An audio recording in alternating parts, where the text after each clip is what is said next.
Mr. President, I rise to say in public today what I've been discussing with many individual Nebraskans over the last 17 days about the MeToo movement, the important MeToo movement, about a nation that is accelerating our descent into tribalism, and about our continuing decline here in the Senate as a deliberative body. Or, as a Nebraska woman put it a little more bluntly to me 2 nights ago, what the hell is happening in my country? One part of the answer to her urgent question is that the Senate is being swallowed whole by 24/7 cable news. And that inclination, that temptation, probably just can't be reconciled with being a great deliberative body. Doing reality TV and wrestling with big, hard, complicated, long-term problems are just fundamentally different things. I'm not here tonight to talk about the Supreme Court confirmation votes that we will probably be taking this weekend.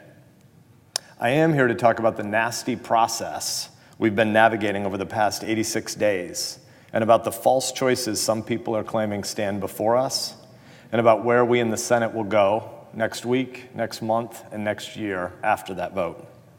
I'm not here to talk about how fundamentally broken the Senate Judiciary Committee is or how absurd it is to think that the problems in our committee structures are going to be solved by preening and grandstanding senators looking for sound bites, though both of those things are obviously true.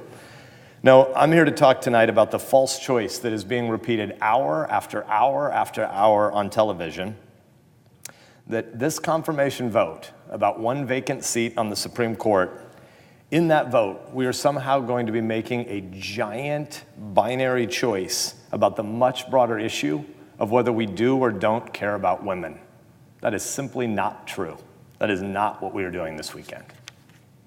Fortunately, many Nebraskans the last 2 weekends when I've been home have been much more nuanced than the kind of screaming we hear on battling cable news channels. A Supreme Court confirmation vote isn't a grand choice about whether we love our daughters or whether we trust our sons. That is not the choice before us. This is a consent decision about 1 person for 1 seat. Again, I'm not here to talk tonight about the particular vote. There's lots of lobbying going on around this body right now. I'm not here to talk about that particular vote.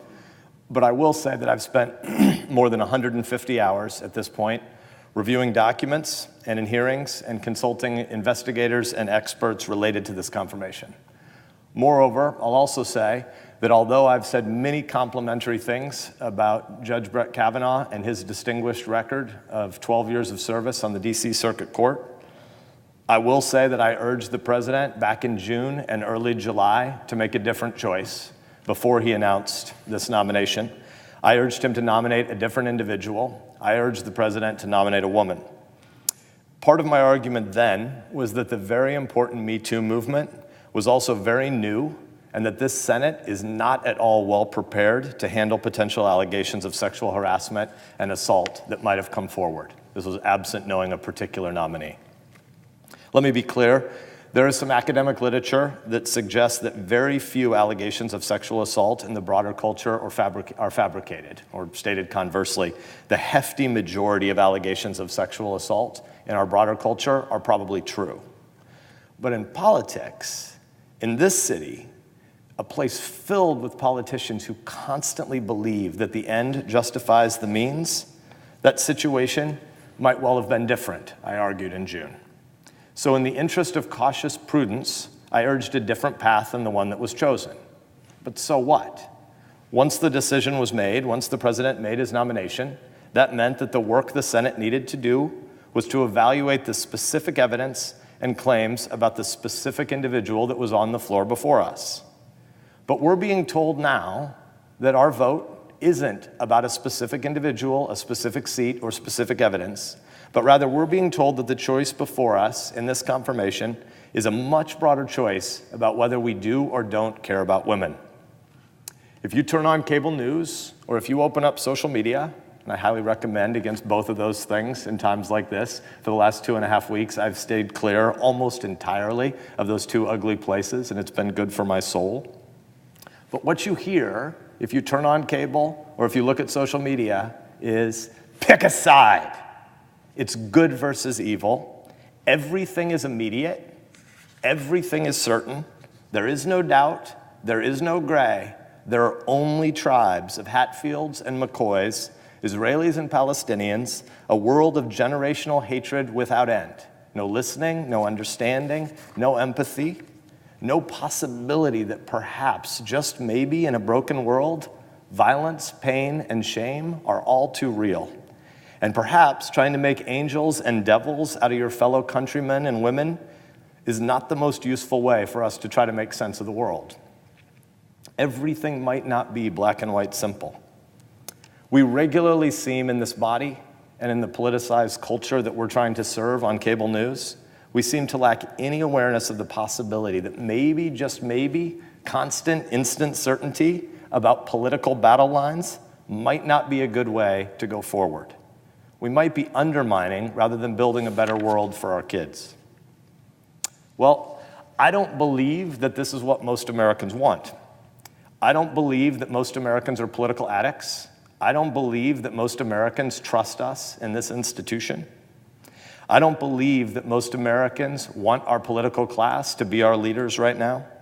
I don't believe that most Americans want to see each and every question, each and every sphere of life, each and every institution across the land to be politicized. I think most Americans are a lot more like my wife, who called me last week from Nebraska sobbing after both opening statements on Thursday. What we saw and heard during last Thursday's 8 grotesquely public hours was 2 different families hurting badly. 2 families, the Ford family and the Kavanaugh family, both of them homes with children that have been the recipients of constant death threats. And for what? For 1 seat on the Supreme Court? We know that this isn't about that when people are threatening death. This is about tribe. One of the 2 families can't let their girls go out alone now. The other family's been forced to move from their home. In both Northern California and suburban Maryland, there are extra folks being hired in the important work of protection and security detail, but a part of our economy that we don't want to grow and that is indisputably growing in our time. This isn't right. We saw people having to grapple with the brokenness and the sinfulness of a fallen world, but they were not just grappling with it. They were grappling with the nastiness east of Eden, real time on television, as a kind of politainment art. No one really thinks that our body politic is going to get any healthier by giving more oxygen to the one-man clown show that is Michael Avenatti. But you know what? Not being down with the circus is not the same thing as being indifferent to the complexities of the MeToo movement. I believe that we have a widespread legacy of sexual assault in this country. I believe we don't have much of a shared sexual ethic right now, and we haven't for quite some time, and I think that horrible stuff has happened and continues to happen. I've wept with the victims of sexual assault, and I believe the advocacy group's data that between 1/5 and 1/3 of American women have been sexually assaulted at some point in their lives. And given that most women have many other important women in their lives, a mom and a daughter, sisters, and a couple of close friends, it means that the overwhelming majority of American women have been deeply affected, deeply hurt by the tragedy of sexual violence. I've had 2 dear, dear friends who've been raped, and it is an act from the pit of hell. People, men and women, are created in the image of God, imago Dei, we say in Christianity. Sexuality is a deep and precious gift. It is an intimacy, it is a oneness that is to be shared and given, never taken. Sex is big, not small, and you don't get to decide it for someone else. The MeToo movement is a complicated movement, but it has been a very good thing.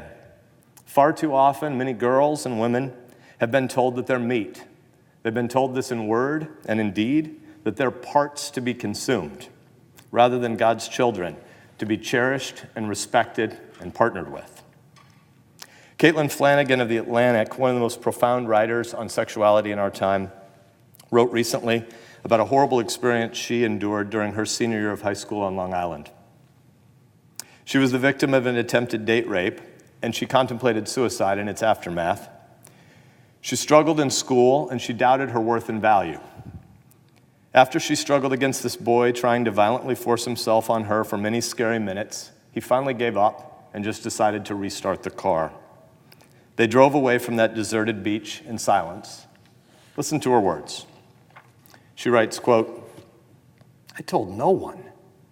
In my mind, this was not an example of male aggression used against a girl to extract sex from her.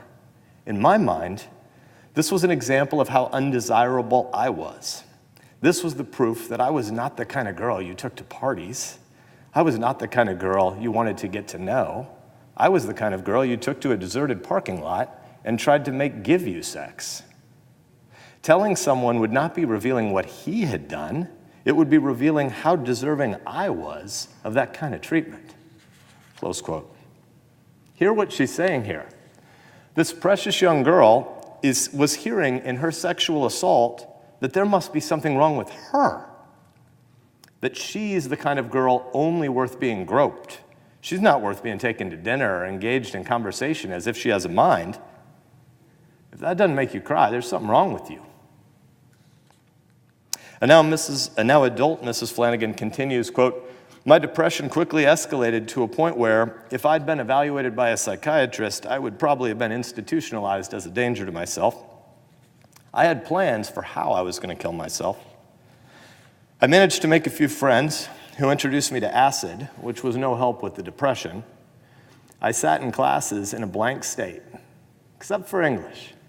Quote, to the girl about whom I will someday say I knew her when, my English teacher wrote in that yearbook.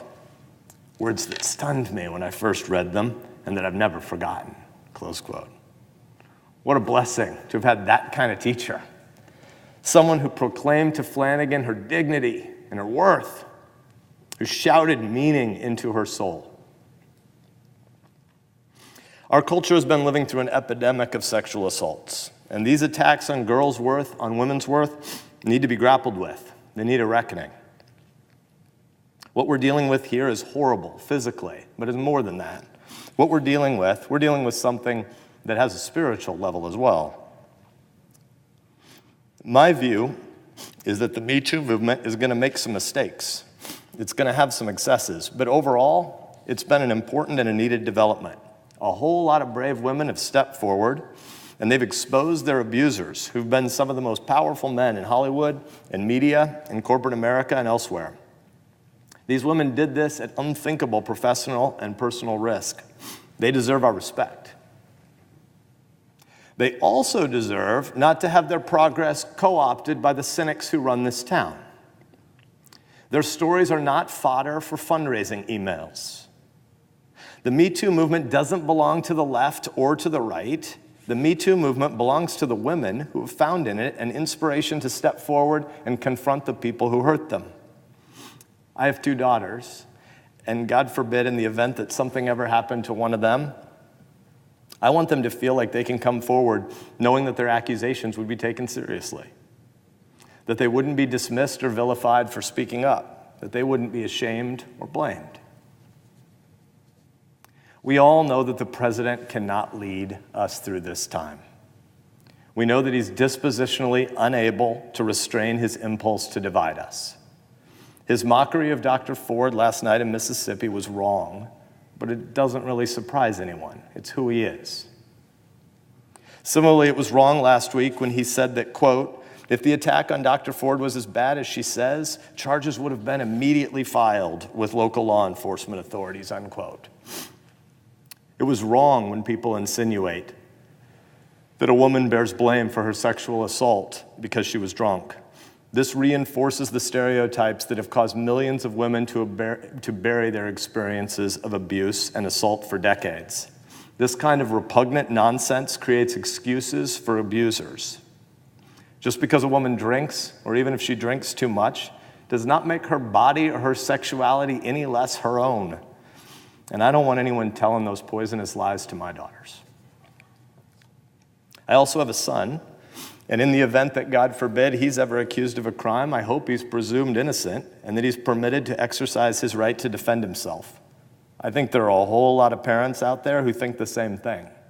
I don't just think this, I know this because I've been answering the phone in my office this week. I've taken the calls from Nebraska moms who say just this. We want this not because of our politics. We want this because we believe that girls and boys, women and men, daughters and sons are created with dignity and worth. This is not about choosing between believing our daughters and protecting our sons. That choice is false. But you know what my constituents back in Nebraska told me this weekend they think this is now about? They think it's about us. They think it's about all of us in this town being addicted to the circus. They don't think very many of us are interested in truth. They think we're interested in political instrumentality.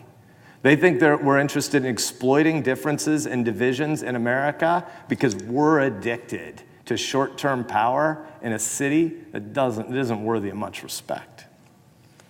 In closing, let me read you one more note from another Nebraska woman this week. Quote, I was angry at yesterday's hearing. This came in last Friday, actually.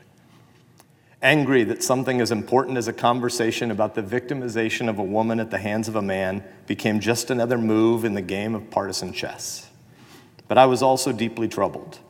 Troubled at the painful memories shared by Dr. Ford in that hearing. Troubled by the painful memories it evoked in women across the country who have suffered sexual violence. Troubled by the fact that this violence comes at the hands of men. I'm deeply saddened by this violence committed at the hands of men. I just can't comprehend it. I weep for our sons and for our daughters that this exists in our fallen world. And to those victims for whom yesterday's hearing brought fresh pain, I'm so sorry that a political circus opened these wounds anew. I'm sorry that this abomination of humanity was ever experienced at all. She continues, Senator, I want you to vote to confirm Brett Kavanaugh, but I also worry that the vote might be heard as a reflection of the validity on other women's experiences. I worry that pundits are going to tell women that. I'm tired of women's stories just being used for politicians' ends. I'm tired of women being used and discarded. Women's pain isn't just supposed to be a political football, close quote. She's obviously right. The MeToo movement doesn't belong to politicians. The MeToo movement has elevated our consciousness and our awareness of sexual assault and sexual violence against women. And we must not give back the important ground in this movement by authorizing this media circus to stand in for generations of stories of tragic pain. And no matter how much cable news screams this, it would be an egregious offense against the cause of women to call this one up or down vote a proxy for the validation and validity of claims of sexual violence. We can do better than that, and we must do better if we're actually going to care about women and if we're going to serve our constituents in this body. Thank you, Mr. President.